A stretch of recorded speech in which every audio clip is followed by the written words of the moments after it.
ఇబ్బందులున్నాయని వదిలిపెట్టలేదు. నేను మొదటి రోజునే 5 సంతకాలు పెట్టాను. 5 సంతకాలు కేబినెట్లో పెట్టి నిర్ణయాలు చేసి అమలు చేశాం. మన పిల్లల ఉద్యోగాల కోసం మెగా డిఎస్సి సంతకం పెట్టాను. 16,347 ఉద్యోగాలు ఇవ్వడానికి ముందుకు పోతున్నాం. ప్రాసెస్ ప్రారంభమైంది. వీలైనంత తొందరలో ఈ ఉద్యోగ నియామకాలు జరుగుతాయని చెప్పి కూడా నేను మీకు తెలియజేస్తున్నా.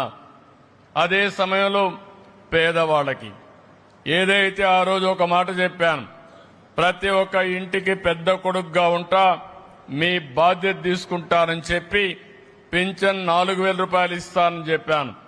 అంతేకాదు ఏప్రిల్ నుంచే ఇస్తా అన్నాను. అందుకే ప్రభుత్వం వచ్చిన మొదటి నెలలో 7,000 రూపాయలు ఇంటికి తీసుకొచ్చి ఇచ్చిన పార్టీ ఎన్డీఏ ప్రభుత్వం, తెలుగుదేశం అని చెప్పి నేను మీకు తెలియజేస్తున్నా. ఇప్పుడు కూడా 4,000 రూపాయలు రెండో నెల కూడా ఇచ్చాం. ఎప్పుడూ ఇస్తాం.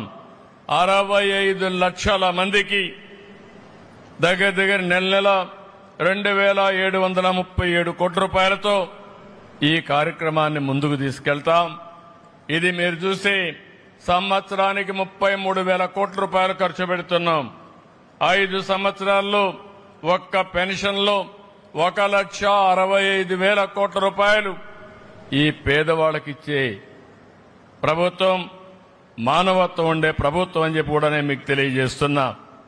ఇంకో పక్కన మీరు సర్వస్వంగా భావించే మీ భూములకు రక్షణ కల్పిస్తూ ఈరోజు ల్యాండ్ టైటిలింగ్ యాక్ట్ రద్దు చేశాం.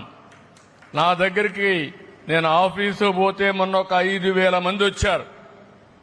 నేను ముఖ్యమంత్రిగా అంతమందిని ఎప్పుడూ చూడలేదు. మీటింగ్లు పోతే వస్తారు కానీ అర్జీలు తీసుకొని ఒక రోజు 5,000 మంది వచ్చారు.